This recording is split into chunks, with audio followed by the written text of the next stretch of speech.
கிரேக்கத்தில் Solon என்கிற ஒரு பேரறிஞன் இருந்தான். அவன் திடீரென்று ஒரு சந்தை நடைபெறுகின்ற இடத்தில் அழுகிய ஆப்பிளோடு வந்து நின்றான். என் கையில் ஒரு அழுகிய ஆப்பிள் உள்ளது, இந்த ஆப்பிளை பயன்படுத்தி 100 நல்ல ஆப்பிள்களை உருவாக்க முடியுமா என்று அவன் கேட்டான். இந்த கேள்விக்கான விடை யாருக்கும் தெரியவில்லை. ஐயோ, இந்த அழுகிய ஆப்பிளை கொண்டு போய் நல்ல ஆப்பிள்களோடு வைத்து விடாதே, அவையும் கெட்டு போய்விடும் என்று அனைவரும் சொன்னார்கள். ஆனால் ஒரு சிறுவன் எழுந்து நின்று கையை உயர்த்தினான். மன்னித்து விடுங்கள், எனக்கு விடை தெரியும் என்று சொன்னான். சோலோன் அவனை பார்த்தார். சோலோன் ஏறக்குறைய மரண படுக்கையில் இருந்தார். இந்த சிறுவனோ 8 வயது சிறுவன். என்ன சொல்கிறாய் என்று கேட்டார் சோலோன். இந்த அழுகிய ஆப்பிளுக்குள்ளும் விதைகள் உள்ளன, இந்த விதைகளை நடுங்கள், இவை ஒரு நாள் மரமாகும், 100 அல்ல 1,00,000 ஆப்பிள் பழங்கள் உங்களுக்கு கிடைக்கும் என்று சொன்னான் அந்த சிறுவன். அப்போது சோலோன் சொன்னார், எவ்வளவு அற்புதம், இந்த விதைகளுக்கு ஒப்பானவைதான் புத்தகங்கள் என்று சொன்னார் சோலோன். அந்த சிறுவனின் பெயர் சாக்ரட்டிஸ். கிரேக்க அறிவு மரபில் சோலோனின் மாணவனான சாக்ரட்டிஸுக்கு ஒரு மாணவன் இருந்தான். அவன் பெயர் பிளாட்டோ. அந்த மாணவன் பிளாட்டோ தான் உலகத்தின் முதல் கல்வி அமைப்பை உருவாக்குகிறான். மிக கடினமான வேலை. சாக்ரட்டிஸுக்கு விஷம் கொடுத்து கொன்ற மக்களால் பிளாட்டோவை ஒன்றும் செய்ய முடியவில்லை. ஏனென்றால் அதிகாரம் எப்போதுமே அறிவுக்கு எதிராக செயல்படுகின்ற ஒரு காலம் இருந்தது. பிளாட்டோவின் மாணவனாக இருந்தவன் அரிஸ்டாட்டில் என்கிற ஒருவன். அந்த அரிஸ்டாட்டில் எழுதிய எத்திக்ஸ் என்கிற ஒரு புத்தகம் இந்த உலகத்தை மாற்றிய புத்தகம். அதை முதல் புத்தகமாக நாம் அறிமுகம் செய்கிறோம்.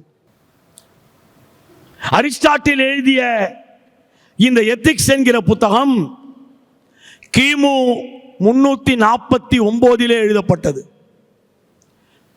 தன்னுடைய மகள் பிரியதர்ஷினிக்கு அல்மோரா சிறையில் இருந்து 9 வருடங்கள் சிறையில் அடைக்கப்பட்டிருந்த பொழுது ஜவஹர்லால் நேரு, இந்த நாட்டின் சிந்தனை சிற்பிகளில் ஒருவர், அற்புதமா மனிதர், வாசிப்பு வெறியர், புத்தகங்களின் காதலர் ஜவஹர்லால் நேரு தன் மகளுக்கு கடிதங்கள் எழுதினார்.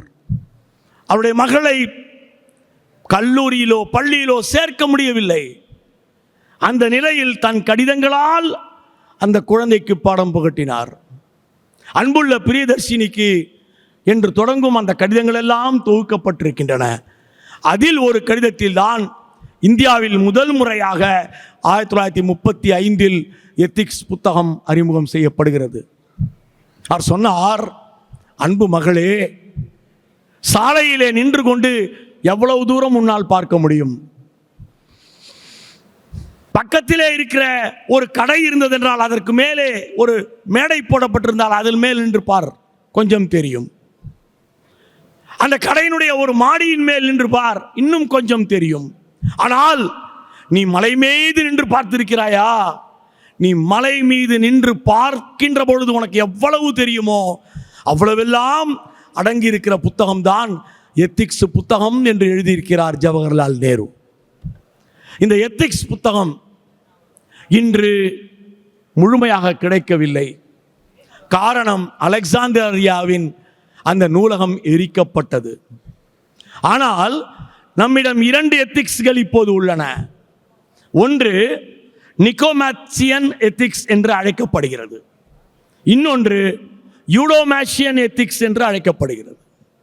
அன்பு நண்பர்களே, இந்த புத்தகங்களை உங்களுக்கு அறிமுகம் செய்யும் நான் இந்த புத்தகங்களை நீங்கள் வாசித்துவிட்ட அனுபவத்தையும் தர வேண்டும். அதற்காகத்தான் நான் ஒரு துடிப்போடு இங்கு வந்திருக்கிறேன். என்னுடைய உரை முடிந்து வெளியில் செல்லும் பொழுது இந்த அற்புத புத்தகங்களை எல்லாம் படித்துவிட்ட ஒரு மேதையாக நீங்கள் இங்கிருந்து வெளியில் செல்வீர்கள். அதற்காகத்தான் என்னை அழைத்திருக்கிறார்கள். இந்த சிந்தனை அரங்கத்தை இங்கு ஏற்படுத்தி உங்களுடைய கல்லூரியின் முதல்வர் அவர்கள் என்னை அழைத்து எங்கள் குழந்தைகளை இப்படி நீங்கள் ஆக்க வேண்டும் என்று என்னிடம் கொடுத்திருக்கிறார். Dear engineers, you have to become also readers.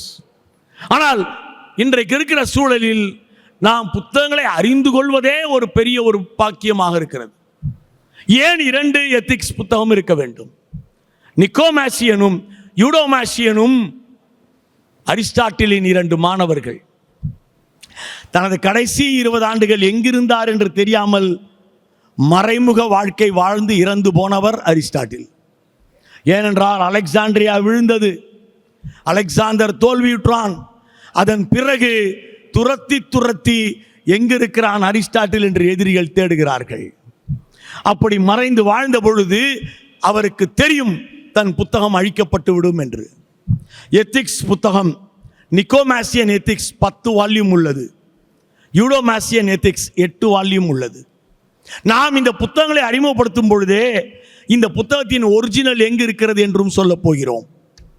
எனவே ஒரு புத்தகம், அதை நம் நாட்டில் அறிமுகம் செய்தவர் யார், அந்த புத்தகத்திற்குள் என்ன இருக்கிறது, அதனுடைய ஒரிஜினல் இப்போது எங்கு இருக்கிறது, அது ஏன் உலகை மாற்றிய புத்தகம், இவற்றையெல்லாம் அறிவோம். இந்த நிக்கோமாசியன் உட்கார்ந்து அரிஸ்டாட்டிலினுடைய உரைகளை எல்லாம் நோட்ஸ் எடுத்திருக்கிறார். ஒரு வகுப்பறையில் உங்கள் பேராசிரியர்களின் அத்தனை வார்த்தைகளையும் நீங்கள் நோட்ஸ் எடுப்பது போல யூடோமாசியனும் நோட்ஸ் எடுத்திருக்கிறார். 2 பேரும் தனித்தனியே இந்த நோட்ஸ்களை வெளியிட்டிருக்கிறார்கள். இந்த நோட்ஸ்களை வைத்துதான் இன்றைக்கு நாம் எத்திக்ஸை திரும்ப வரவழைத்திருக்கிறோம். இந்த எத்திக்ஸில் என்ன இருக்கிறது? இந்த 10 புத்தகங்களில் அரிஸ்டாட்டில் இந்த உலகம் எப்படிப்பட்டது என்பதை விவரிக்கிறான். இப்போது நாம் PhD பண்ணணும், ஆய்வு செய்ய வேண்டும், ஏதாவது செய்யணும்னா நம்ம ஒரு மெத்தட் வைத்திருக்கிறோம். இந்த மெத்தடாலஜியை இந்த புத்தகத்தில் அவன் அறிமுகம் செய்திருக்கிறான். இந்த உலகில் அறிவியலை ஆய்வுபூர்வமாக எடுத்து செல்லுதல், அப்சர்வ். அதன் பிறகு உனக்கென்று ஒரு கேள்வியை உருவாக்கிக்கொள், ப்ராப்ளம். அதன் பிறகு அதற்கான தீர்வு என்று ஏதாவது ஒன்றை நினைத்துக்கொள், ஹைப்போதசிஸ். இந்த தீர்வின் அடிப்படையில் நீ முதலில் தரவுகளை சேகரிக்க வேண்டும், டேட்டா கலெக்ஷன். அதன் பிறகு இந்த தரவுகளை எல்லாம் ஆய்வு செய்து உன் ஹைப்போதசிஸ் சரியா என்பதற்கு நீ முடிவுகளை எழுத வேண்டும், த ரிசல்ட்ஸ். இவற்றையெல்லாம் முதலில் உலகிற்கு அறிமுகம் செய்ததால் உலகின் போக்கை மாற்றிய புத்தகம் என்று நாம் எத்திக்ஸ் புத்தகத்தை சொல்லுகின்றோம்.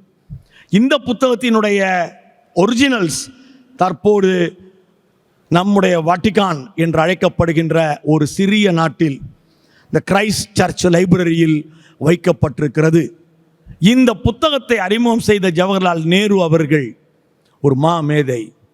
இந்த புத்தகத்தை இந்தியாவுக்குள் நுழைய அவர் அறிமுகம் செய்த அந்த ஒட்டுமொத்த த லெட்டர் டு த டாட்டர்ஸையும் தொகுக்கின்ற பொழுது 2 புத்தகங்கள் கிடைக்கின்றன. ஒன்று த கிளிம்சஸ் ஆஃப் வேர்ல்டு ஹிஸ்டரி, இன்னொன்று த டிஸ்கவரி ஆஃப் இந்தியா. இந்த 2ஐயும் நீங்கள் வாசிக்க வேண்டும் என்று உங்களை அன்போடு கேட்டுக்கொள்கிறேன். அரிஸ்டாட்டிலின் என்கிற அந்த மேதைக்கு ஒரு பலத்த கரவொலியை நீங்கள் அப்போது தர வேண்டும்.